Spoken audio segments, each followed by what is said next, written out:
Halo, selamat pagi. Saudara, kembali berjumpa di Kompas Bisnis Sapa Indonesia Pagi. Saya Paskalis Iswari. Saudara, Presiden Joko Widodo mewajibkan instansi pemerintah baik di pusat ataupun di daerah untuk menggunakan kendaraan listrik sebagai kendaraan dinas. Nah, ini kemarin sudah keluar instruksi presidennya. Sebenarnya ini adalah langkah ataupun upaya agar penggunaan kendaraan berbahan bakar fosil semakin berkurang jumlahnya. Karena selama ini sebenarnya kendaraan listrik belum jadi opsi untuk masyarakat ketika mereka mau membeli kendaraan. Kita akan lihat angka penjualannya terlebih dulu, saudara, untuk angka kendaraan listrik. Ini adalah angka yang diambil selama 4 tahun terakhir, terutama di 2022 hanya 3 bulan, saudara, di Januari dan Maret. Angka yang grafik biru adalah angka penjualan untuk hybrid electric vehicle, sementara yang ungu adalah untuk plug-in hybrid electric vehicle. Kalau Anda lihat angkanya, sebenarnya jumlahnya jauh lebih tinggi yang plug-in hybrid electric vehicle. Nah, sebelumnya apa sih sebenarnya perbedaan antara kedua mobil ini? Kok jauh sekali gitu pembeliannya? Yang plug-in angkanya sudah bahkan di 2021 menyentuh 2.472 gitu. Jadi sebenarnya plug-in hybrid electric vehicle dan juga hybrid electric vehicle punya kesamaan. Jadi keduanya punya sumber energi, bisa dari bensin tapi bisa juga dari listrik. Tapi kalau yang plug-in nih yang angkanya di grafik ungu ini, baterainya bisa diisi melalui sumber listrik eksternal seperti listrik di rumah Anda ataupun di kantor. Nah, ini jadi pilihan ataupun opsi masyarakat mengingat sebenarnya infrastruktur di Indonesia masih minim untuk stasiun pengisian listriknya. Maka pembeli pun kadang-kadang berpikir kalau tiba-tiba lagi jalan terus nggak bisa isi gitu, gimana? Nggak ada stasiun pengisian kendaraan listriknya. Nah, ini juga yang jadi bahan pertimbangan pembeli soal kendaraan listrik. Belum lagi ada faktor lain soal harga nih. Nah, harganya kan terbilang mahal ya untuk pertama kali Anda harus membeli kendaraan listrik. Makanya sebenarnya kalau lihat dari angkanya jumlahnya masih jauh sekali kalau dibandingkan dengan pembelian kendaraan berbahan bakar fosil yang setiap tahunnya unit terjualnya bisa mencapai ratusan ribu atau bahkan hingga jutaan unit. Sementara di sini di 2021 saja hanya 2.472 kendaraan listrik yang terbeli. Nah, kalau dilihat soal harga nih, sebenarnya kalau dilihat jangka panjang mungkin bahan bakarnya bisa lebih murah, saudara, kalau kita ngisinya bensin dibandingkan dengan ngisinya listrik. Tapi balik lagi, ketika di awal Anda harus menyiapkan uang, harus berinvestasi untuk membeli kendaraan listrik, ini ternyata nggak cocok buat dompet semua kalangan. Karena kita akan lihat harganya.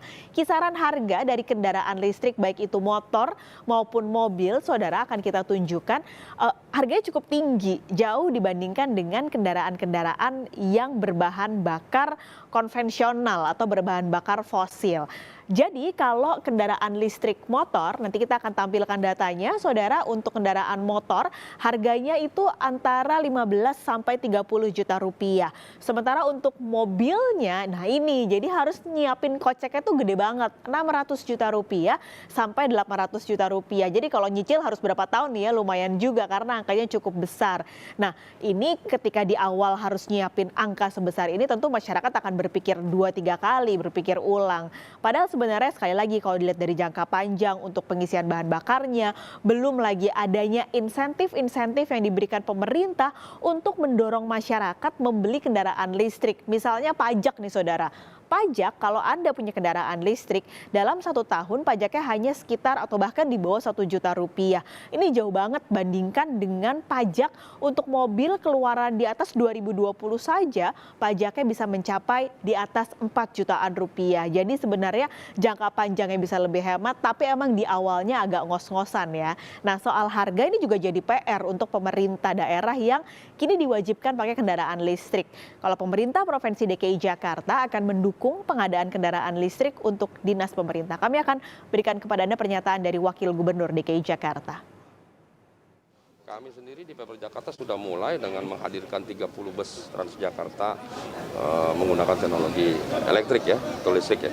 Dan kita sudah juga meminta ke depan nanti kita akan dukung ya, ke depan pengadaan mobil dinas ya. kendaraan roda 4 maupun roda 2, kita akan mulai nanti secara bertahap menggunakan kendaraan listrik. Ya. Nah, senada juga dengan yang dikatakan ekonom, kalau kebijakan kendaraan dinas listrik ini sebenarnya adalah terobosan yang perlu didukung. Tapi transisinya masih perlu banyak didetailkan aturannya, saudara. Terlebih, sekali lagi, soal faktor harga yang masih mahal ini. Gimana caranya? Nah, harus diajak keterlibatan industri otomotif dalam negeri supaya bisa menciptakan harga kendaraan listrik yang lebih terjangkau. Satu, diperlukan peran dari pelaku industri otomotif di dalam negeri agar bisa meningkatkan produksi. Semakin besar produksi, tercapai skala keekonomian, maka harganya bisa semakin kompetitif. Semakin rendah, semakin bisa terjangkau. Kemudian yang kedua, juga pemerintah perlu memperhatikan bagaimana kesiapan dari anggaran setiap daerah. Ada daerah yang mungkin anggarannya masih besar dan masih ada alokasi yang lebih untuk transisi kepada kendaraan listrik, itu yang didorong. Sementara untuk daerah yang APBD-nya mungkin relatif lebih kecil, butuh support tambahan dana transfer daerah. Jadi gaung mobil listrik ini emang makin kenceng ya saudara, apalagi jelang G20 yang mengusung energi ramah lingkungan. Tapi masalahnya nggak semua orang paham cara kerja mobil listrik. Sebenarnya sama nggak sih dengan mobil konvensional yang berbahan bakar fosil itu? Nah, Kompas Bisnis pagi ini sudah bersama Anjar Laksana, praktisi otomotif, untuk mengenal lebih dalam dan secara sederhana tentunya mobil listrik. Mas Anjar, halo, selamat pagi. Halo, selamat pagi, Bapak sekali. Oke, ini mungkin banyak orang awam yang sebenarnya nggak terlalu mudeng gitu ya, Mas. Sebenarnya mobil konvensional yang isinya BBM sama listrik ini perbedaannya tuh apa sih secara teknologi, kok harganya bisa jauh banget gitu? Oke, perbedaan mendasar itu sebenarnya dari mesin. Kalau di mobil listrik sudah tidak lagi pakai internal combustion engine atau kita sebut mesin konvensional, bensin atau solar gitu kan. Sudah pakai dinamo dan cuman pakai baterai elektrik. Jadi kalau kita gambarkan sebenarnya kayak mainan anak kecil sih, kayak Tamiya, ada baterai, ada dinamo, sudah seperti itu, sesimpel itu. Lebih simpel tapi sebenarnya punya teknologi yang lebih advance dibandingkan dengan jenis kendaraan konvensional.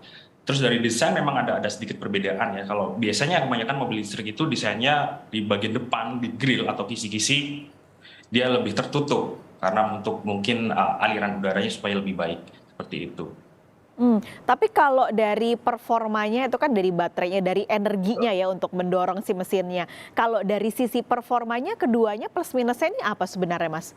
Nah, kalau dari segi performa sebetulnya jauh lebih bagus mobil listrik. Kenapa saya katakan begitu? Kalau mobil listrik itu punya power, kayak misal tenaga dan torsi jauh lebih besar dibandingkan mobil konvensional. Bahkan untuk misal harga yang di atas 600-an ya, yang pernah saya coba itu jauh lebih powerful. Ketika kita bawa itu akselerasi sangat responsif, sangat cepat. Kenapa? Karena dari dinamo atau dari penggerak listrik langsung direct ke roda depan atau roda belakang gitu kan.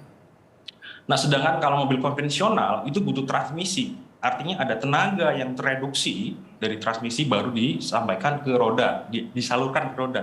Itu bedanya teknologinya. Kemudian teknologi keselamatan juga jauh lebih, sekarang juga lebih advance ya, sudah ada ADAS ya, sudah banyak ADAS. ADAS itu kayak sistem bantuan mengemudi, misal dari menjaga supaya tetap lurus ya, supaya tidak ke kanan ke kiri sesuai dengan marka, ada bahkan sampai ada semacam collision mitigation braking system atau sistem pengereman otomatis yang kita misal meleng gitu di jalanan, tiba-tiba depan ada truk atau bus, kita bisa ngerem otomatis.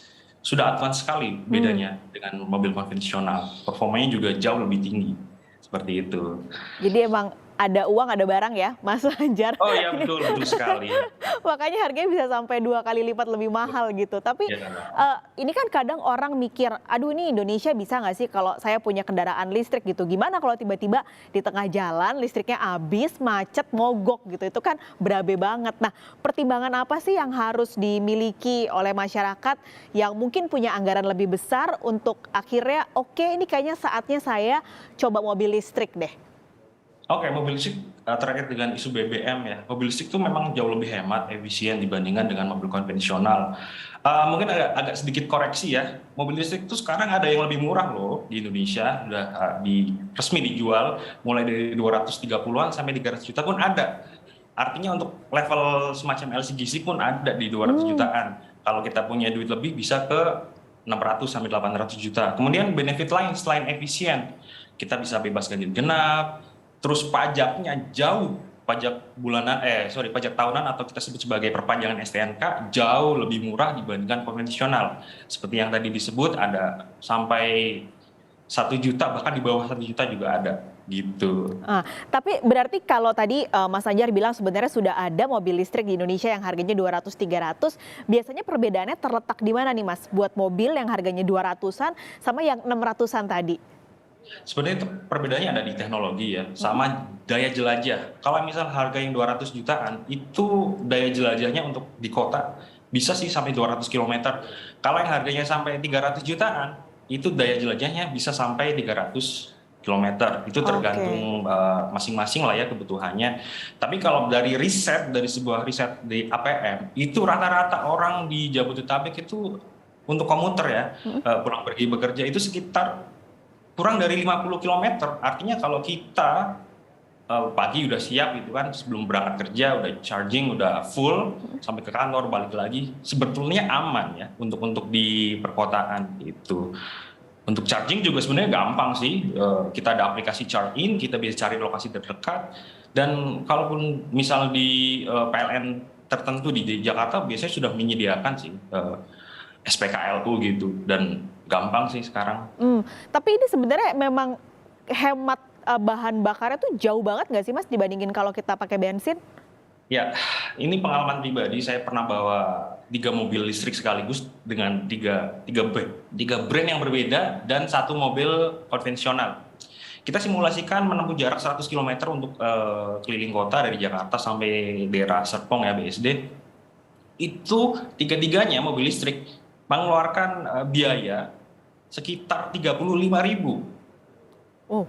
35.000. Bandingkan dengan satu lagi mobil konvensional biasa, mobil keluarga yang kita uji juga untuk isi ya dengan jenis bahan bakar Pertamax itu mengeluarkan biaya 120.000.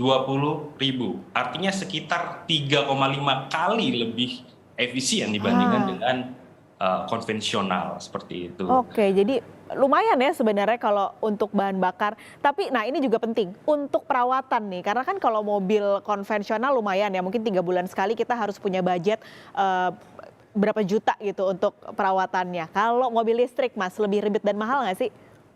Oh jangan salah, kalau mobil listrik 5 tahun pertama biasanya free, bebas perawatan. Loh kok bisa? Biasanya satu buah mobil listrik itu dalam kita pembelian ya, sudah termasuk dengan paket perawatan. Tuh.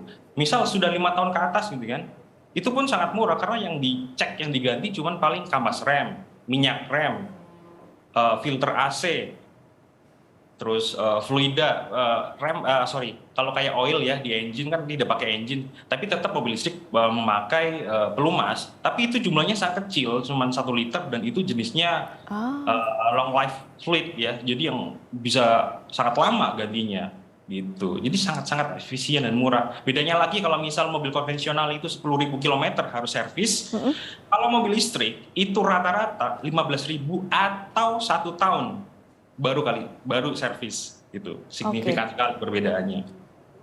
Oke, jadi lumayan sebenarnya ya untuk budget perawatannya juga. Nah tapi ini kembali lagi soal pemikiran orang awam ya yang nggak terlalu mungkin belum paham betul soal mobil listrik. Ini kan listrik nih, kalau tiba-tiba banjir nih Mas, kita ngelewatin air, mungkin nggak sih kita kesetrum gara-gara kita pakai mobil listrik ini?